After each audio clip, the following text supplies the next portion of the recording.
How's that? Hey, thank you so much for joining us today. Really a great pleasure for me to be here and talk with you. Honestly, I was just sharing with my wife a second ago that this morning I changed the whole presentation. I changed the whole presentation yesterday. And I was talking to somebody last night, and like Paulette booked me to do this 10 months ago. And I'm super excited to do it, but I'm not the most organized person, and I'm not the most intentional person. It's one of the reasons why it's one of the things, is like I try to hire people that are better than me. And so one of the things I'm always looking for is people that can fill my gaps, and intentionality, or just kind of being in process or on time, on target, has always been a challenge for me. I'm a typical ADD kid, had lots of drugs when I was a kid to keep me on track, and that didn't work. And so in my adulthood, I gave up all of that, and I've just tried to turn into my ADD and let it make me a better me. So I believe God created me that way, and I should just make the most of what he did. So anyways, so excited to be a part of CFEC and what's going on here. And Connections is a great new end to the CFEC. Like that's really what we do, is put people together, bring people together. And so I think that's a great change for your name, and really excited. So I wanted to, because I'm not very organized, I wanted to look like I was, and so I built an agenda. So the first 5-10 minutes are going to be like, who am I and what do I know? Or who am I and why would you listen to me? Or who am I and why are you going to walk out of the room right now? And then we're going to go into what the 3 I's are and why they're important. Really, to me, very, very important. And then we're going to talk about how to make the 3 I's happen, and then we're going to have a question and answer period.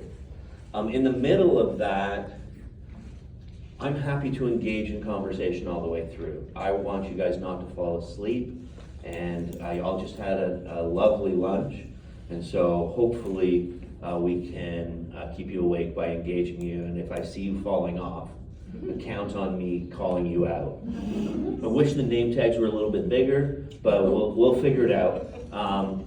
So that's kind of my plan for the day, but we'll see where that goes.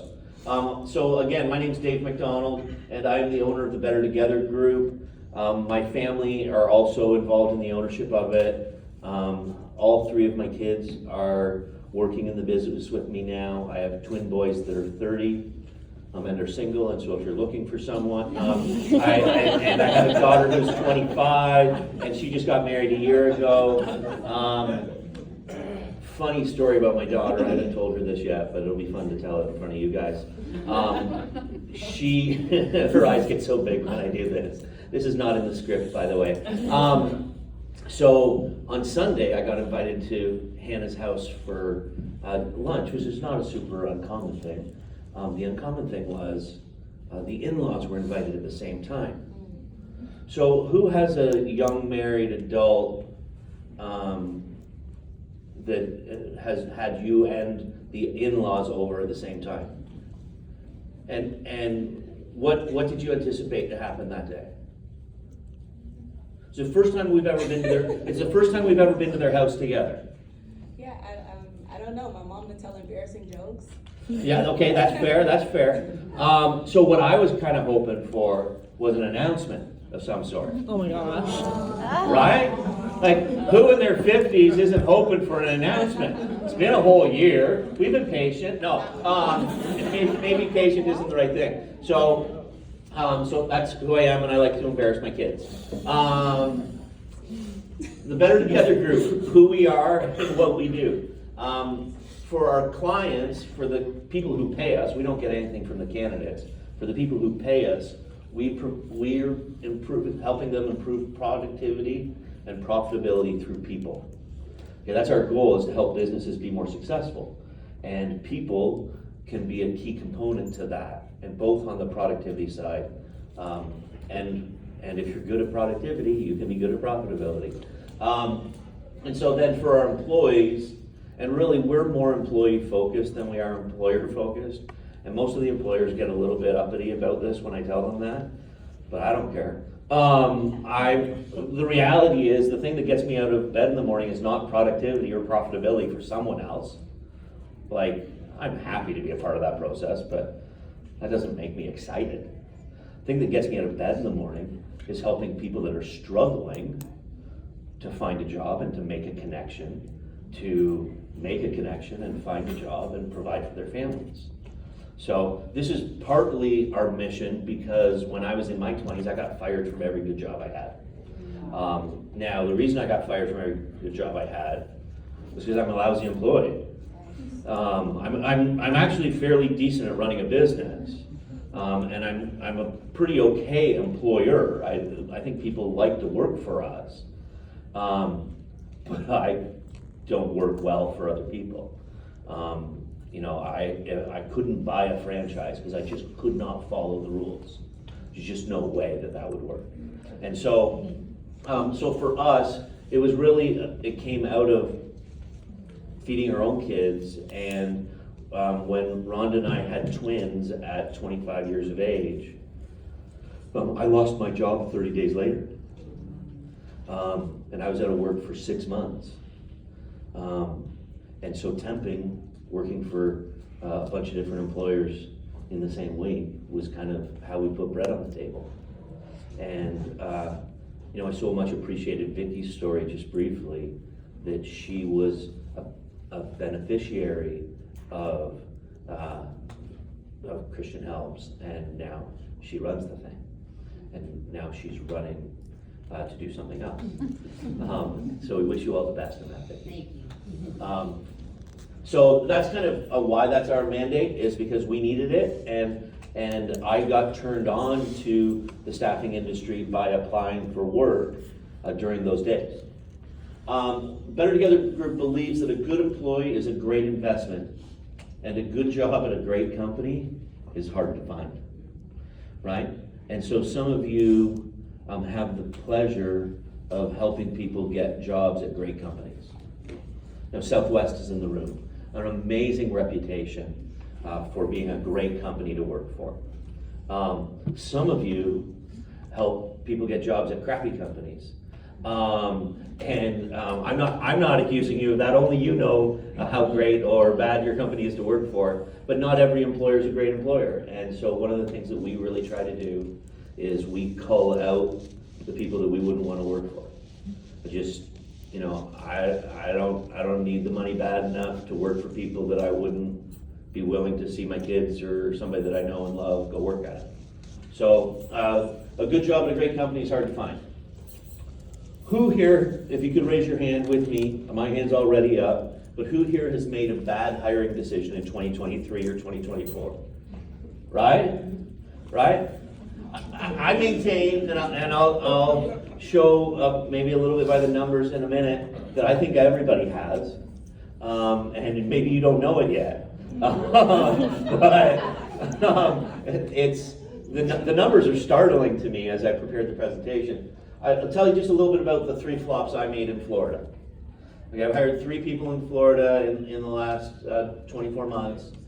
First, I want to say it's my fault, not theirs. Okay, I failed. I didn't set it up right. They're largely good-willed people, and my daughter's scowling at me because I take more responsibility sometimes than I should. But I think leaders should do that. If there's a portion of the blame pie to accept, I think leaders should take a bigger portion than maybe they should naturally. I want to be gracious to the people. We could have set it up better. I could have hired them better. I could have managed them better. But the first one, I trusted my gut too much. It was just like, she seemed awesome. She had a southern drawl. I love a southern drawl. It's just so cool. That's my Canadian thing coming out. Maybe you guys are all tired of it, I don't know. But she just seemed like the nicest person in the world. And like she would be a great fit. The second one, I trusted fit too much. I hired one of my golfing buddies. And he was a great guy.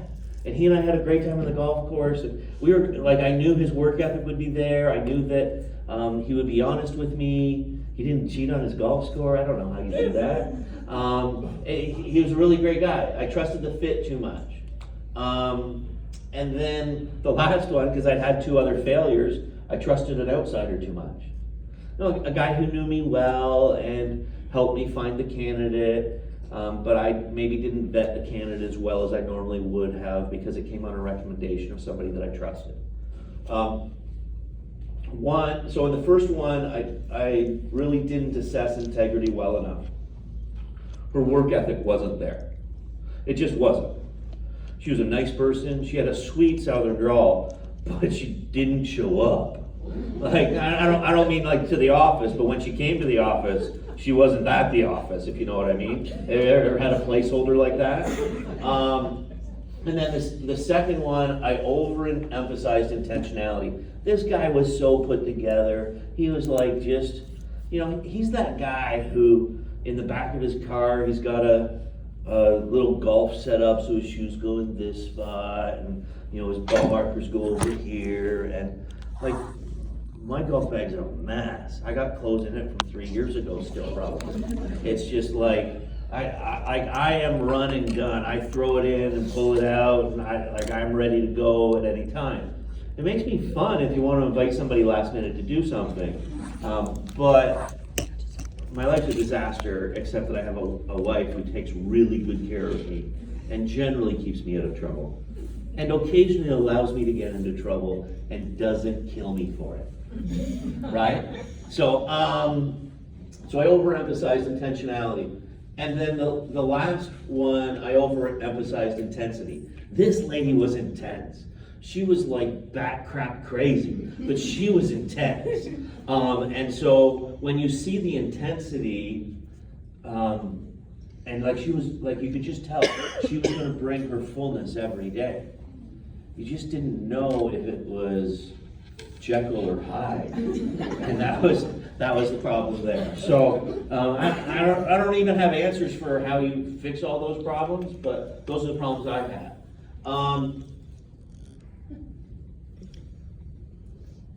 So let's talk for a second about the general workforce.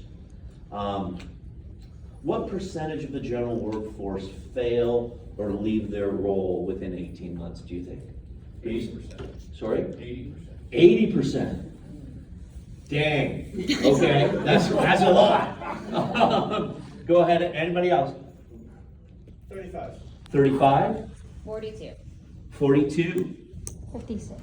56.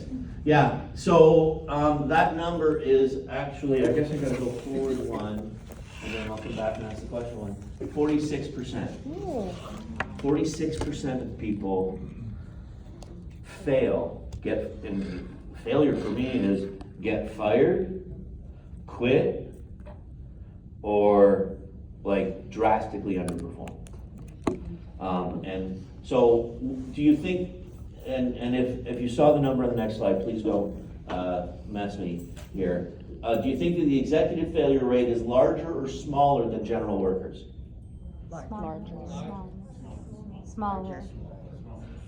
Okay, we don't have consensus, which is great. So interestingly, do I know how to use this thing or not?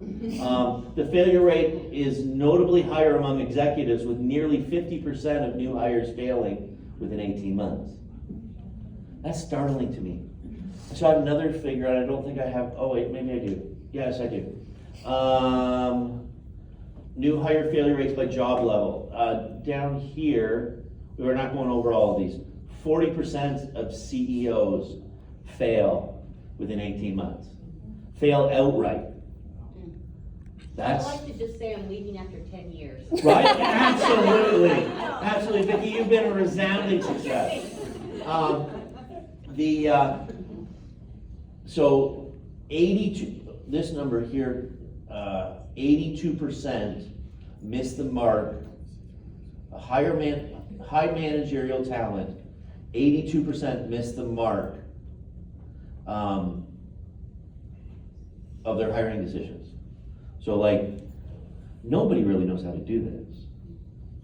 Nobody really knows how to do this. And your success rate may be better than that. It may not be as good as that. But this is a thing that we have to learn together. We have to share. So one of the great things about this group is we get to network with and get to know other people that are doing a similar role and are trying to make hiring decisions every day. And so I'm here today to learn from you. We're going to do a question and answer period later. I'm really hoping that we can share some dialogue about what's working for you and where you found good success. Let's share that information with each other. That's all I got for this one. What are the 3 I's and why are they important? Very important. WTF. Okay, so this might not be something that you would expect to see at the Christian help organization, but please understand that I never put up the WTF without the words work hard, tell the truth, and finish the job next to it. Okay? I'm trying to redeem the WTF. It's a slow moving program. Okay? Let me just be clear. They got some momentum on me. But honestly, this was our mantra. This was on the wall in our office in 2005 when we started. And at least in Toronto, WTF wasn't really a thing in those days. So these are the principles by which I raised my kids. Okay, I'm one of those guys who's very. I said to somebody earlier, the integrity comes from one of the ways that I try to emit integrity in my life is I live my life out loud and in front of people very boldly and very transparent. You get the good and the bad. You're seeing it from me in the presentation. And so people love me or they hate me, and I'm content with that. If you hate me, just give me a nice nod as you leave or whatever. If you love me, I'd love to talk with you. But so for us, work hard, tell the truth, finish the job was the way that we raised our kids. And it was actually my wife, my pure as the driven snow, beautiful Christian wife, who said, hey, do you know what WTF stands for? And I was like, no, I don't. And as soon as she told me, I went to my creative arts guy and said, hey, I need a logo for this. Before it was just words on a wall. As soon as I knew it meant something to other people, I was like, we gotta program that. And one of the reasons we do is because I do a lot of work with skilled trades, with truck drivers, and this is their language. The problem is, it's not everybody's language. And so I gave in to integrity, intensity, and intentionality. So these are the same working principles, okay? And they all relate to each other. But let's talk about integrity, intensity, and intentionality. I want you to meet my friend Stanley. And he's a little bit loud, so we won't keep him running all the time. But Stanley, in my way of thinking, is the ideal employee. Okay? Stanley has intensity. He's waving around. He has integrity. He's held to the floor by a base of conviction. And he has intentionality, the flow of air that keeps him intense. So I'll talk a little bit more about that. He's a lot to overtalk, and if you want a picture of that later, we can give you that. But integrity is the base. So down here, this won't hurt me much. The base is what keeps integrity together. So one of the things that I just believe is that your core values, the things that are important to you, are the base that you make decisions on every day. And you need to understand what a person's base is to be able to make a good decision about hiring them. Does that make sense? And so, but how do you get to the truth of that? When people are role-playing interviews and, learning all of the tricks to get through the process, how do you get to the base? So that's something we're going to talk about in a little bit. Intentionality is the fan. The fan, like I said before, the fan blows the air up through Stanley. And so if you don't have an intentional process, let me tell you, I said before, I don't have a great one. It's hard to live life without a plan that you work every day and some consistency and some boundaries. When you think about raising your kids, they need boundaries to stay safe. Your employees need boundaries. You need boundaries. I'm not great at this. Intensity, now that I can do. So intensity to me is, in this example, it's the air that's blowing through you, but it's just a constant. Intensity isn't really something that ebbs and flows a lot. Honestly, as outspoken as I am here today, I'm the very same thing in your boardroom. That's why typically I send Hannah to boardrooms, because I'm too much for people. But intensity is I think of it as a fire that burns inside me and is just trying to get out. And I need the intentionality and the integrity to keep it going in the right direction. Okay, integrity. Let's talk about integrity for a minute. Integrity is defined by Merriam-Webster. Merriam-Webster's dictionaries are famous, right? We all know the Webster dictionary if you're old, and if you're young, you know the Merriam-Webster dictionary. I don't know how that came together. I don't know any of the history behind it, but when I grew up, it was Webster's. So firm adherence to a code of moral or artistic values. Incorruptibility. Wow. I'm not going to get into a political conversation, but incorruptibility, if you had that in your political leaders, that's inspiring. That's something you can follow. I think that's one of the great divides we have in America, is nobody trusts anybody. An unimpaired condition or soundness, the quality or state of being, complete or undivided, completeness. I define it as fullness and the authentic you. When I think of integrity, I'm looking for someone who's going to give me, I just don't believe that you can be a great employee if you don't show up and give your all every day. Now let me be clear. Your all changes from day to day. Okay? If you're about to get married, your all is going to be a little bit less. For ladies, it's going to be a little bit less for a little bit longer. Typically. When you buy a new house and you move across town, your fullness is going to be less. When you have a new baby, your fullness is going to be less for a while. Okay? Because they stay up at night and they keep you awake, and you have to learn how to get by with 6 hours of sleep instead of 9 hours of sleep.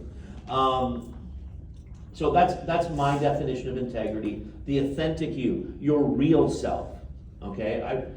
One of the things that we have a real problem with is people posturing and always posing to be something that they're not. And if you're putting on airs, if you're trying to, like I came in jeans and a jacket today, this is the authentic me. And if I'm in front of a group of people, I want to be all business on top and comfortable on the bottom. I'm not wearing shorts. So that's the authentic you. Oprah, and I'm not going to quote Oprah many times in my life. But this was really good. Real integrity is doing the right thing, knowing that nobody's going to know whether you did it or not. Okay, that's a real test of integrity. Knowing nobody's going to know whether you did it or not. Okay? Yeah, I don't have a great example for this right now. I was thinking about changing the toilet paper on the roll. Like, if you've got a large house, guys, you can blame it on the kids. But now we're empty nesting. So I'm always exposed. But like when you do the right thing, knowing that nobody's going to know whether you did it or not, that's integrity. Martin Luther King is a great example of integrity. Martin Luther King said, "Cowardice asks the question, is it safe?" He asked it in a speech in Washington, D.C. on February 6, 1968. The full quote was, "Cowardice asks the question, is it safe? Expediency asks the question, is it politic? Vanity asks the question, is it popular? But conscience asks the question, is it right?" That's powerful. Okay? Within 90 days, Martin Luther King was assassinated. Okay, so I just can't imagine a person of integrity more than a person that gets assassinated for their beliefs. Someone who's out there fighting for a cause. Nelson Mandela was the next guy I was going to choose. He spent years in jail for a cause that he believed in, and came out and changed his whole country. So that's integrity. Intensity is defined by Merriam-Webster again, the quality or state of being intense, especially extreme degree of strength, force, energy, or feeling. Existing in an extreme degree, I get that. Having or showing a characteristic in extreme degree. Zeal, determination, concentration, not concentration so much. Exhibiting strong feeling of earnestness, of purpose, something that's deeply felt. I hope you're getting from me that I deeply feel what I'm talking about today. I have earnestness in the way that I feel about these things and really believe in them. So it's defined by Dave, not that you care, but it is my speech, in an inner drive that compels you to achieve or accomplish. It's burning inside you. I can't but talk of these things. A relentless quest for more. People don't understand my desire to grow things and build and like, Dave, why are you never content? I am totally content. And I want 10 times more. Like those two things can exist. I'm not crying because of what I have. I'm not yearning for the next thing. I'm just bored if I'm not chasing it. And so, that earnestness, that relentless quest for more. Emily Carr said this, do not try to do extraordinary things, but do ordinary things with intensity. To me, what that means is if you do ordinary things with intensity, they become extraordinary. And that's my alarm telling me I'm supposed to be close to done. So I think, that's me. Okay, let's jump. Intensity, a great example of intensity for me is Kobe Bryant. Kobe Bryant has an amazing track record of being the guy who was up early and staying late to make sure that he was the best in his craft. So I don't know about you guys, but my Insta reels are full of stories about Kobe and his time on the Dream Team where he would the guys were practicing in Vegas and he was up at 4 o'clock in the morning while the other guys he was up at 4 o'clock in the morning practicing while the other guys were walking back to the hotel after being out partying. That's who he was. To me, that's what intensity is. Intentionality, as defined by Merriam-Webster, done by intention or design, intended. Wow, that was smart, Miriam. A determination to act in a certain way or to have resolve. I think that's the best definition here. And then it goes on to talk about resolve underneath it, to deal with successfully, to clear up, clear or understandable. Resolve really makes things clear and clean. But I think that the best part of intentionality was that in the middle, a determination to act in a certain way, regardless. Intentionality is defined by Dave as having a plan and executing it. Plan your work, work your plan. I don't know who said that first, but I repeat them a lot, whomever they are. But please, no, somebody else said that. That's smart. That's smarter than me. And then as described by John Maxwell, wanting to win isn't enough. You have to go through a process to improve. That takes patience, perseverance, and intentionality. I thought that was a really great quote. An example of intentionality. This is one I'm really comfortable talking about. I just want you to know that. So are there some Swifties in the room? Come on, you can admit it. There's a couple. Okay, great. Thank you. Truth is good. I'm not. But I have kind of caught wind of her approach. Like, who can't hear about this woman in the news these days? I've caught a bit about her approach. And I think there's just some really interesting things in it. One, her songs are storytelling. She tells her personal story in a lot of cases. And what that does is, with her fan base, they feel more connected to her than somebody who's singing a song that someone else wrote about somebody else's lover who left them. And when she's like, you know, she's just sharing her real experiences, and people love that. Gaining control of her recordings. Did you know that the first 3 albums that she made, she lost control of? The person that she was contracted with sold the rights to her albums. And what she did was, she had a good relationship with the first person, but the second person, she didn't know what they were going to do with it. So she went back into the recording studio and re-recorded them all. That's not nothing. That's a lot of rework. And for an artist who loves the new thing, going back and doing that would be a little soul crushing. But it was super intentional of her to do that, to get control of her recordings. I really thought that was interesting. And then business chops. Like, man, this lady is a cold-hearted killer. Okay? She went out, she fought Apple Music and won. Who fought Apple and won? Only Taylor. She fought Spotify and won. So it's like, hey, I did that once, I'll do it again. And right now she's trying to kick the butt of Ticketmaster. And so, like, I don't listen to a lot of this music. Is that obvious? Okay, but she is an intentional person, and a great example.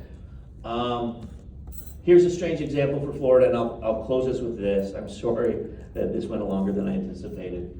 And I know that this is a strange example for Florida, okay? But some of y'all got fireplaces in your houses, and you all got furnaces of some sort for that 3 days a year that you need them.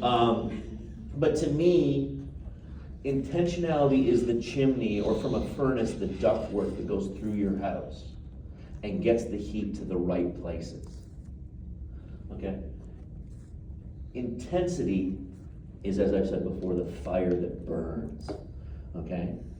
But the great thing about a roaring fire, can you just see it in your mind for a second? That roaring, crackling, snapping fire. It's a beautiful thing. And so intensity is like that fire. It's amazing when it's in a firebox, okay? But when it's in your backyard and in the woods, that's not so good. You talk to your friends from California, it ain't great. So integrity is the firebox. Integrity is the thing that holds all of those things together. And so if you have a fire inside, that's super important, that you have passion for what you do.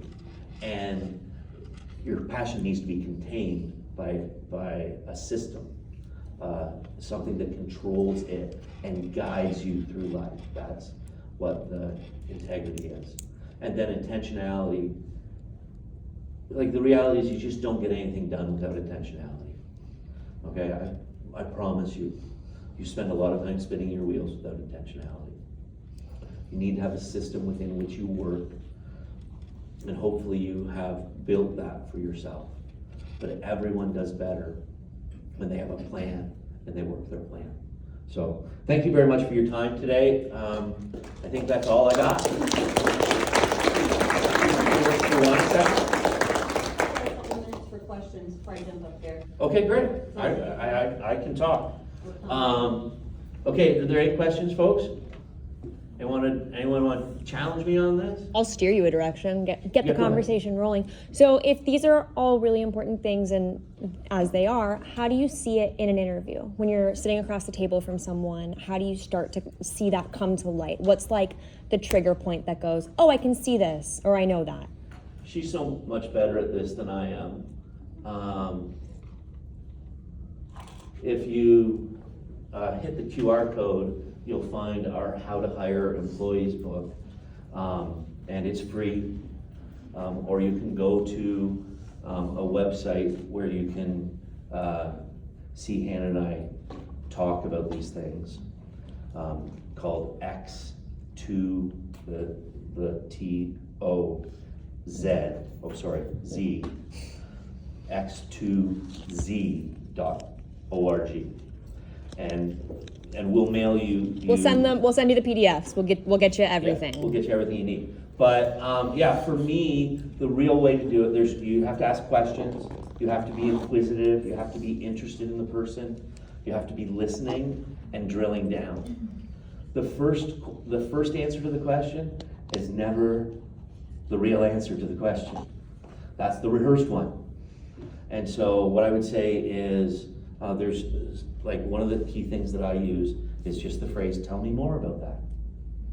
Oh, that's interesting. Tell me more about that. Oh crap. I don't have any more about that. Oh, okay, well you don't really know what you said then. So that's one of the tools I use, but just, it's really drilling down, right? Don't let the first answer be the answer. They say the second or third answer is really, now you're getting to the meat of what the person knows and understands. So I hope that's helpful for you guys. Any other questions? I'm just curious, as a side note, in your 20s when you're having the firings. Yeah. What was your most dramatic one? Oh gosh. What did you say? Well, it was definitely the day that my twin boys were 30 days old. I'd been at the company for 18 months. I was managing a customer service department of 18, mostly ladies. Yeah, they were like, yeah, they didn't understand that fullness changed when I had twins. And so, you might sense that I'm kind of an all-in person, but in the first 30 days after having twins, I was tired. I had lots of migraines, okay? And you can't bring yesterday's fullness today when you have a migraine.